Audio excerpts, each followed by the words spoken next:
યા બાપુભાઈ એટલે ગોમમાં એમ તો દેખાતા નહીં. મારા ભાઈ હારી જા તો હારી જા, કોઈ એવું નિરાશ થઈ ના ફરવાનું, કોઈ ટેન્શન ના લેવાના. અને શું વધારે મતેથી હાર્યા છે? ખાલી 40 વોટેથી હાર્યા છે. અલે આ 40 મથી હારે છે પણ મારા ખરા ને આલા ખરા ને જીત્યા ના જીત્યા લે. અને પેલા તો ડીજે વગાડે રાતી અરે વા નાસે તો વા કુદી છે ઓ તો પાડવાના છે. અલ્યા એમ ના પાડવાના હોય, આટલો 5 વાર હા કહી દેવાનો ને પછી 5 વાર છેડી પાછો ફોરમ ભરીને કોણ સરપંચ બનાય એમ પાડવાના હોય.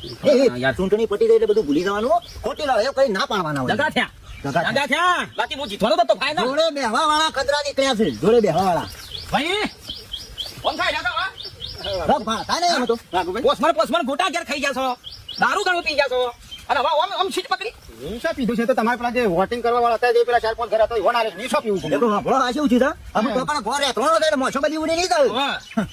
એ મેઠાભાઈ ને થોડો ફોન આવ્યો તો મને કે હા બરાબર તો હાલ તો રહેજો, ઈ બેઠી રહેજો હાલ તો રહેજો તો આવતો જ નહીં.